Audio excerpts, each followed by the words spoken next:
Hello friends, welcome to my channel. দেশ এবং দেশের বাইরে থেকে যারা আজকে আমার ভিডিওটি কন্টিনিউ করেছেন প্রত্যেককে gardener trips with Kamal YouTube চ্যানেলে স্বাগতম। তো ফ্রেন্ডস, আজকে আমি আলোচনা করব আতা গাছের হ্যান্ড পলিনেশন করার ফলে আতা ফল ধরা ধরা এবং তারপরে গাছের যে ধরনের খাবার দেওয়ার প্রয়োজনীয়তা হয়ে থাকে সেই বিষয়ে। অর্থাৎ ফ্রেন্ডস, আতা গাছের হ্যান্ড পলিনেশন সাকসেসফুল হওয়ার পরে আপনার ছাদ বাগানে যে ফলগুলো ধরে সেই ফলগুলোর সঠিক আকার আয়তন বৃদ্ধির জন্য, সঠিকভাবে পুষ্টি পাওয়ার জন্য যে খাবার দিতে হয় সেই খাবার নিয়ে আজকের আলোচনা। তো ভিডিওটি না স্কিপ করে কন্টিনিউ করবেন, তাহলে আপনার ছাদ বাগানে থাকা সমস্ত আতা শরীফা ফলের সমগ্র তথ্য তাৎপর্য আপনি আজকে বুঝতে পারবেন। তো আপনারা দেখছেন আপনাদের প্রিয় YouTube channel gardener trips with Kamal. Friends, আতা বা শরীফা বিভিন্ন জায়গায় বিভিন্ন নামে পরিচিত। ভারতে এটি আতা নামে পরিচিত হলেও বাংলাদেশে এটি শরীফা নামে পরিচিত। অত্যন্ত সুমিষ্ট এবং অত্যন্ত পুষ্টিকর একটি ফল, যেটি আপনার ছাদ বাগানে যদি হয়ে থাকে তাহলে অবশ্যই আপনি অনেক লাকি। তো বর্তমান ছাদ বাগানে এই আতা বা শরীফা ফল চাষের প্রচুর পরিমাণ উৎসাহী মানুষের মধ্যে বাড়ছে। আর এই আতা বা শরীফা ফল চাষ করতে গিয়ে আমাদের অনেক ধরনের সমস্যার সম্মুখীন হয়ে পড়ছে। আর এই সমস্যার মধ্যে প্রথম যে সমস্যা সেটি হচ্ছে আতা গাছের প্রচুর পরিমাণ ফুল আসলেও অনেক পরিমাণ কম ফলন হয়। কম ফলন হওয়ার একটাই কারণ, আতা গাছে হ্যান্ড পলিনেশন করতে হয়। এই হ্যান্ড পলিনেশন কি সেই সম্পর্কে আমি একটা ডেডিকেটেড ভিডিও আমার চ্যানেলে দিয়েছি, আপনারা অবশ্যই চ্যানেলের প্লেলিস্ট চেক করলে বুঝতে পারবেন। তো ফ্রেন্ডস, হ্যান্ড পলিনেশন কি সে সম্পর্কে একটু অল্প করে বলি। আতা গাছে পুরুষ ফুল এবং স্ত্রী ফুল একই সঙ্গে ঘটে। অর্থাৎ আতা ফুল একটি উভলিঙ্গ ফুল। একই ফুলে পুংকেশর এবং গর্ভকেশর চক্র থাকে। কিন্তু সমস্যা হচ্ছে একই সঙ্গে পুংকেশর এবং গর্ভকেশর চক্র সক্রিয় থাকে না।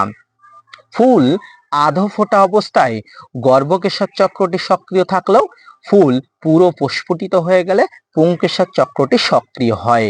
তাই সেই সময় আপনাকে পুংকেশর চক্র এবং গর্ভকেশর চক্র সঠিকভাবে নির্বাচন করতে হবে। অর্থাৎ আপনার গাছে একটি পুরুষ ফুল এবং একটি স্ত্রী ফুলকে সঠিকভাবে নির্বাচন করে সেখান থেকে পরাগ রেণু সংগ্রহ করে আপনাকে হ্যান্ড পলিনেশন করতে হবে। একটি ফুল দিয়ে কখনোই পুরুষ ফুল এবং স্ত্রী ফুলের সঙ্গে মিলন করানো সম্ভব নয়।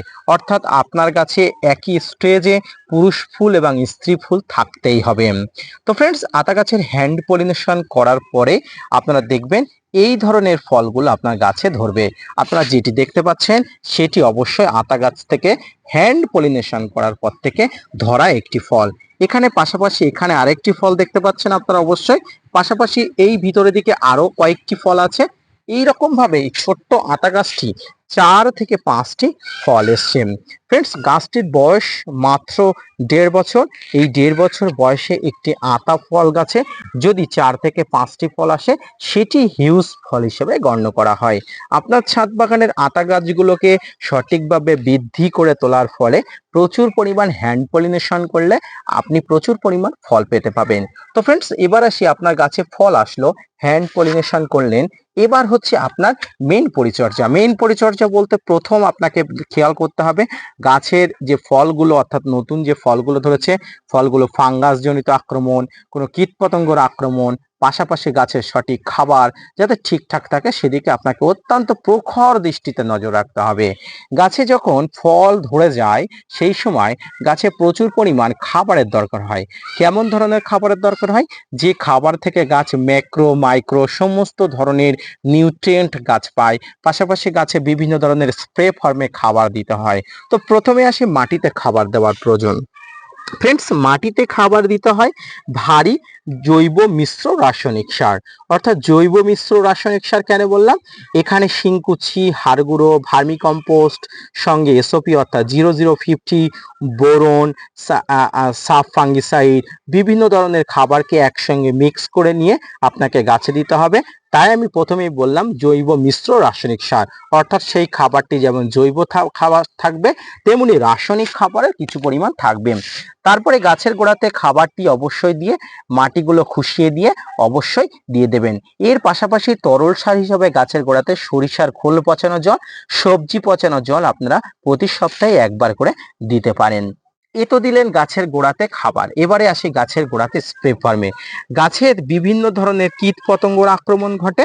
তো কীট পতঙ্গের আক্রমণকে প্রতিহত করার জন্য আপনাকে বিভিন্ন ধরনের কীট পতঙ্গের নাশক ব্যবহার করতে হবে। আপনি যদি অর্গানিক ভাবে ব্যবহার করতে চান তাহলে আপনার অবশ্যই নিম তেল প্রতি সপ্তাহে একবার করে স্প্রে করতে হবে। আপনি যদি রাসায়নিক ভাবে দিতে চান তাহলে আপনাকে বিভিন্ন ধরনের বিভিন্ন কম্পোজিশনের পেস্টিসাইড গুলো ব্যবহার করতে হবে। যেটি বাজার চলতি পেস্টিসাইড সেগুলোর মধ্যে ডাইমাটে 30% কম্পোজিশনে, ইমিডাক্লোপিড গ্রুপের সবিক্রাম 425 ইসি যারা বাংলাদেশি ভাই বোন আছেন তাদের জন্য এই ধরনের কীটনাশকগুলো, অর্থাৎ ভারী মাত্রার কোনো কীটনাশক ব্যবহার করবেন না, খুব লো মাত্রার কীটনাশক ব্যবহার করবেন।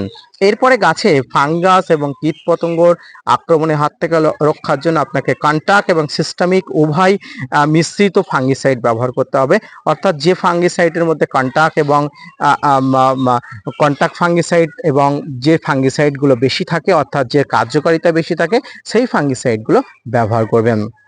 ফ্রেন্ডস, এক্ষেত্রে আপনারা আপনার হাতের কাছে থাকা বিভিন্ন ধরনের আপনি ফাঙ্গিসাইড ব্যবহার করতে পারেন। সাপ, ম্যানসাপ, ডেডোমিন গোল্ড, ব্যাবিস্টিন, M45 আপনার কাছে যা থাকুক না কেন ব্যবহার করতে পারেন।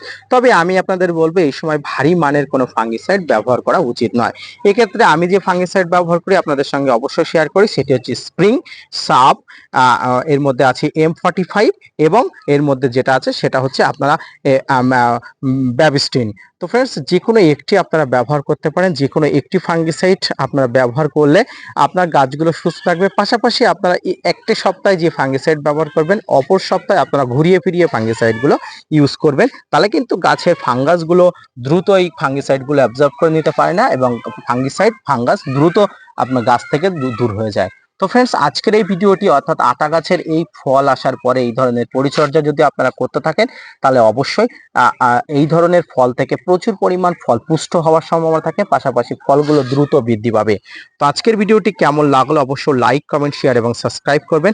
পাশাপাশি gardener trips with Kamal YouTube চ্যানেলকে সাপোর্ট করবেন। আপনার জন্য প্রতিনিয়ত তথ্য নিয়ে ভিডিও বানায়। আপনারা যদি মোটিভেট করেন, ভিডিও বানাতে আগ্রহী হয় এবং নতুন নতুন ভিডিও বানাতে উৎসাহী হয়। তো ফ্রেন্ডস, গত কয়েকদিন আগে আমি আতা ফুলের হ্যান্ড পলিনেশন সম্পর্কিত একটা ভিডিও আপনাদের উদ্দেশ্যে করেছিলাম। আর সেই হ্যান্ড পলিনেশন থেকে আমি মাত্র 5টি আতা আমার গাছে ধরাতে পেরেছি। এই ধরনের ছোট গাছে 5টি আতা মানে হিউজ পরিমাণ আতা। আপনারাও এই ধরনের ফল পেতে আপনারা প্রচুর হ্যান্ড পলিনেশন করবেন। ফ্রেন্ডস, আপনাদের প্রশ্ন আসতে পারে হ্যান্ড পলিনেশন কি করতে হবে? হ্যাঁ ফ্রেন্ডস, অবশ্যই করতে হবে, কারণ ছোট গাছে হ্যান্ড পলিনেশন অবশ্যই মাস্ট প্রয়োজন। বড় গাছ যখন হয় তাহলে এক ধরনের পোকা আছে, যে পোকাগুলো গাছে খুব সহজেই আসতে পারে, প্রচুর ফুল আসে এবং গাছে সহজে হ্যান্ড পলিনেশন করার দরকার হয় না। তাই ছোট গাছগুলোকে আপনাকে অপরিহার্যভাবে হ্যান্ড পলিনেশন করার দরকার হবে। তো আজকের ভিডিওটি এই পর্যন্ত। দেখা হচ্ছে পরবর্তীতে নতুন কোনো তথ্য নিয়ে। ততক্ষণ সঙ্গে থাকবেন। ধন্যবাদ।